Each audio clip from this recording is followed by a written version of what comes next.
Hey guys, welcome to my channel, IBK's Gaming Den. Today we are going to be reviewing the Lenovo Legion Go S. Now, this is a very early review. I've only had it for 2 days, and the first day I was basically downloading games. The second day I was busy, so I didn't get a chance to really use it. So I've been basically trying it as much as I can today, and yeah, I wanted to get this video out as soon as I can because I know a lot of you guys are on the fence on whether you should get this. I mean, to put it simply, if you have the Lenovo Legion Go 1, I would not upgrade to this. I probably wouldn't upgrade from any handheld device, really, any Windows handheld device. Maybe if you're upgrading from the Steam Deck, to get a Windows handheld, then fair enough. If you're happy with SteamOS, then I would not upgrade to this. I think the Legion Go 2 will be a great upgrade, so I'm excited for that. But yeah, let's take a look at the device. I mean, like I said, this is going to be an early review. I will have more reviews coming maybe in a week, maybe a month, just to keep you guys updated on how things are. But yeah, here it is. Just looking around the device, I mean, the build quality is great. Other than one slight issue, I mean, it's a really small nitpick, I'm not going to lie, it's not major. But if we look at the bumpers here, this side doesn't really wobble or anything, but this side does a lot. I don't know if you guys can hear that. You probably can't because I'm using a mic, so it's probably cutting that out. But if I was to zoom in, you can see the shake on that, whereas there's no like wobble on that, and you can hear it when the device shakes as well. So that's a little bit annoying, but nothing. Like I said, I'm not going to return the device over it. It's not that major. Like I said, the build quality is amazing. The screen is probably not picking up as well on camera, but it's an 8-inch, I believe, IPS display, 1080p. For this size, it looks great. Windows, I mean, if you know how to use Windows, it's nice, straightforward, easy to use. I mean, it's a small device, it's sometimes a bit hard to click, but it's nothing, like I said, that's impossible to use.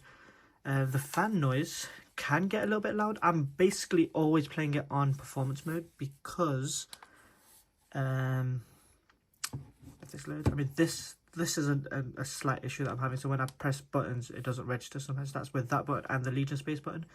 Whether I'm not pressing it properly, I feel like I am, but let's for now assume that I'm not pressing it hard enough. But I'm always keeping it on performance mode here.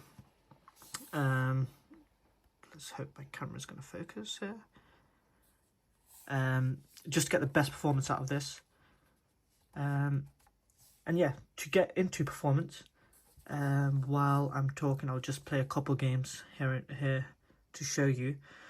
So games I've tried in the last 2 days, I've tried Grand Theft Auto 5, I've tried Starfield, Black Ops 6, and I tried to play Indiana Jones, but that didn't work. So that's not signed in, so I'll try that in a minute. So these are all like reasonably big games, if I'm being honest. Like I'm not trying small games. Why? Because one, I don't own a lot of games, unfortunately. Oh, not that unfortunately, but I'm coming from a console gamer, so I don't have a PC library, which if you do, then this is great. So I'm kind of relying on Game Pass here. I've deleted Indiana Jones because it was not running at all. It was giving me an error. Black Ops 6, if I'm being honest, at the current state, it is unplayable. I've tried playing it connected as well to the charger to get the full 40-watt performance, and it still was, to be honest, unplayable. So I don't know if that's this device issue. I don't know if it's the game issue. I don't think it's a performance issue necessarily because Starfield runs quite well. Like I'm talking 30 to 40 FPS, which, like on a device like this, it's actually really reasonable. And yeah, one thing I do want to test, which I looked up on YouTube but have not installed or tested yet. Oh, sorry about that. Is, I think it's called lossless scaling or something like that, which can give better performance. So I am excited to test that to see if I can, well, maybe get Black Ops 6 working. Like I said, I'm new to this, new to PC gaming in general. So I don't really know what settings to put on, or what. It could very well be that I'm using the wrong settings on Black Ops 6.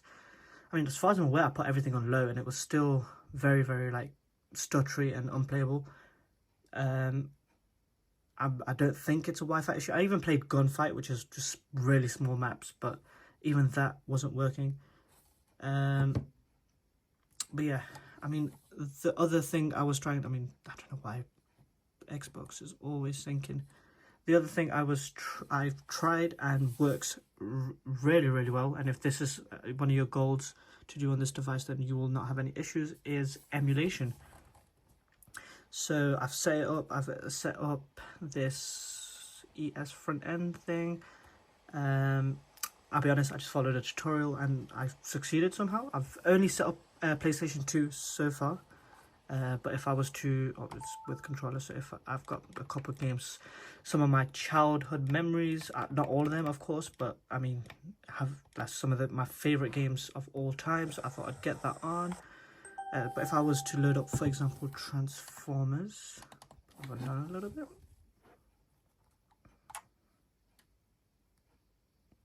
But yeah, indie game titles, medium like level games, you are not gonna have any issues whatsoever. It's the big AAA games that you're probably gonna have to reduce the settings and everything to basically run. Well, I'm now facing issues that I've not faced before, so that's fun. Let's try Spyro. So I've never run a game on here where it's not just loaded straight away, so I'm not sure what's happening. I might need to potentially just restart the device. Oh no, this is working.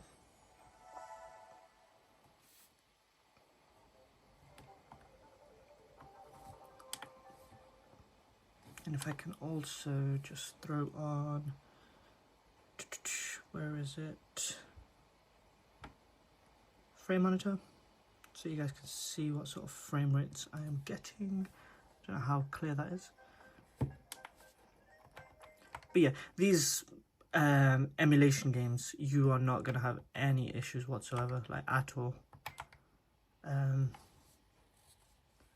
And in my future reviews, I will try and actually get some average FPS scores for you guys. I'll probably research what is available on the other devices, like the Legion Go and the Ally X, to then compare. I unfortunately do not have any other handheld to compare this to. So I know a lot of people were asking in my comments whether this is better or worse. I can't tell you that necessarily, but from my research, this seems to be like just under the Z1 Extreme, like I'm talking 5-6 FPS below. One thing this has that the Legion Go does not is VRR, and I have not tested a non-VRR device. However, this is really, really smooth. Like, I do not like anything less than 60 FPS when I'm playing on consoles, but I can't notice it that much on this. Whether that's because it's a smaller screen or if it's VRR, I'm not sure, or maybe both. But it is smooth. It's not like unplayable. But yeah, as you can see, I mean, I'm not really playing as kind of a cutscene, but you can see the FPS is not really fluctuating. The screen looks good. Another question I got in my comments was battery life. Again, it's only been 2 days, so I don't want to confirm this. However, I've not had any issues so far with battery life. Like I said, I'm always keeping it on performance. I try not to connect it to the charger because I know, while I know it will give more performance, I don't, because it's a portable device. You're not going to be walking around connected all the time. Like, I play this in bed basically, and I got, I think, 3-4 hours before I had to plug it in, just emulating. So not AAA games, but again, it's but yeah, as you can see, really smooth gameplay. Runs really well.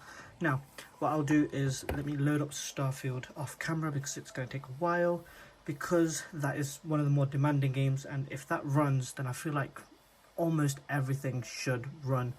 But yeah, let me get that set up for you. Right, so I've got Starfield running.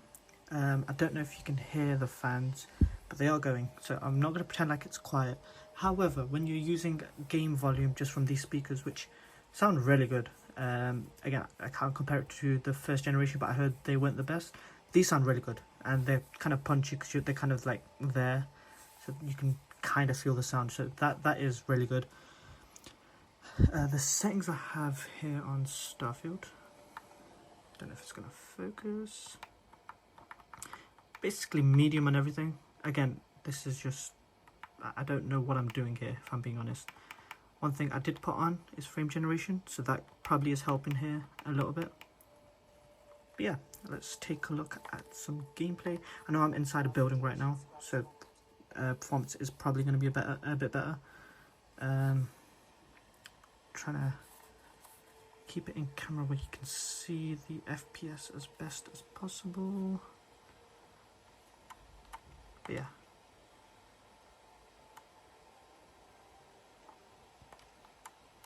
I really should have like tried to screen record this, so I do apologize. I might try that in the future. Oh, like I do want like just a video of just pure performance and like average FPS.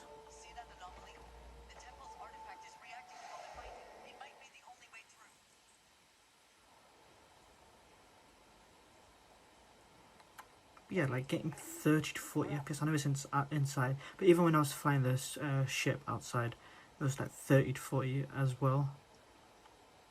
And Starfield's a big game. Oh my god, I can't see anything. Is there a torch?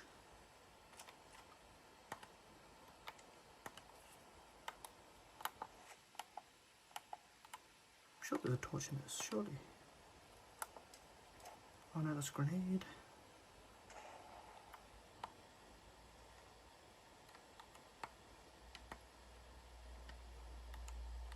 Oh well, I'm sure that there was a torch in this, but I guess not.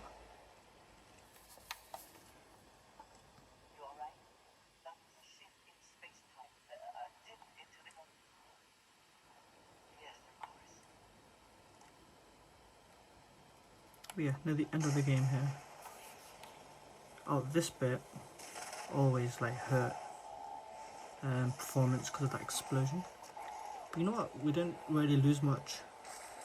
Trying to, oh, it's stuttering a little bit there. Now I am trying to play with the camera in front of my face, so I do apologize for the terrible gameplay. But yeah, like I said, if this is running this, I feel like there's no way that Black Ops 6 wouldn't. So it must just be a setting error or something that I'm doing wrong. Let me also try out GTA 5 for you guys. Alright, so I've got Grand Theft Auto loading in. I'll just go into story mode. So yeah, who is this device for? For me to recommend this device, it just depends on how much it is. Over there, I think this is $730, which I think is way too much for this. Why? Because it's like $70 off the ROG Ally, which I think is a far better device than this. And then even the new MSI Claw 8, I think is like $900. However, here in the UK, I got this. Well, it's $650, but I got it for $580 with student discount. At $580, then 100% this is worth it. The ROG Ally X, no, what am I saying? The Lenovo Legion Go 1 is $600 right now here in the UK, and that's 512 gigabytes of storage and 16 gigs of RAM. This is 1 terabyte of storage, which with like 4 or 5 games I've already used 500 gigabytes. So at that sort of level, I would then have had to purchase more storage, which would have added on to that 600. So at that point, that is not worth it. For what, 5, maybe 10 FPS more? You can always get more performance plugged in, which again I can test, but I prefer to test without, because like I said, this is a portable device. You're not going to always be with your charger. Just playing this for a couple minutes. I mean, I'm looking through a camera, but it's really smooth. What settings am I on? That's such a good question, isn't it? Where would it be? Display? No, graphics. So resolution is 1920 by 1200, which is what this screen is.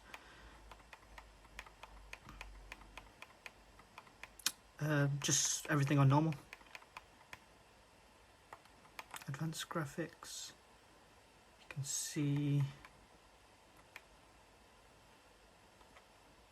this. Again, like I said, I don't know what settings to put on, so I've just left it as default, and it's running really smooth. I know this is an older title, but you can. It's not a small game necessarily. Like, it's still like a big, high definition game. And as I mentioned like multiple times already,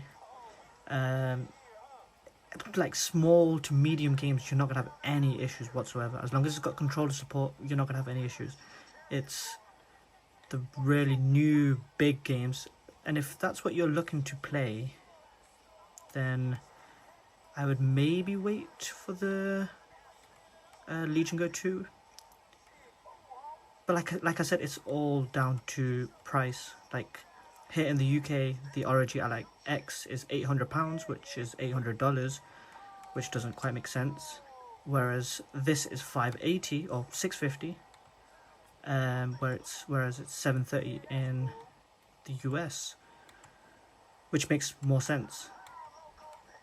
So, and same with the MSI, it's $900, £900, which just getting scammed, I guess. I know you guys had tax and all that, but I still don't think it works out the same.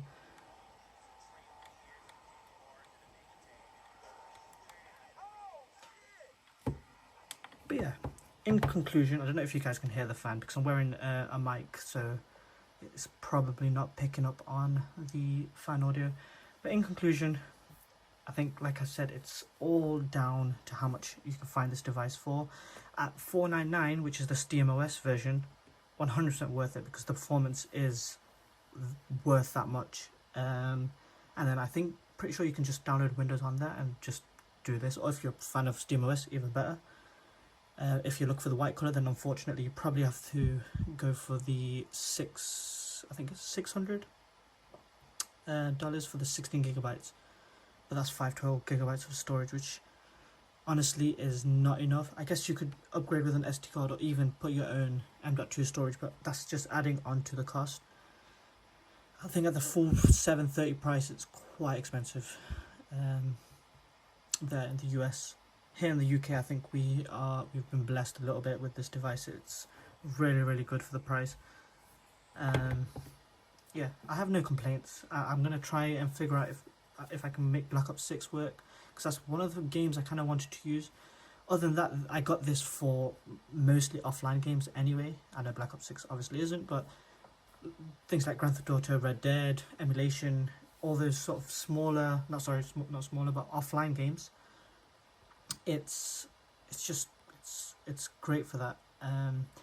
Like just checking the battery life. It was 85 when I started this video, so you can see I've only lost 7% in, I don't know how long this video's been now, maybe 20 minutes. But yeah, I will keep you guys updated. I'll probably try and test a few games every few days. Keep you guys updated. I'll do a week review when I know a little bit more about the device, and then a month review, of course. But yeah, thank you guys so much for the support on the first video. I think it's on 10,000 views, so thank you so much for all your support. if you guys can subscribe, that helps me out a lot, and like the video so it reaches more people. And like I said in the first video, comment down below what games to test. If it's on Game Pass, even better. But we'll get there. Anyway, thank you guys so much for watching, and have a nice day.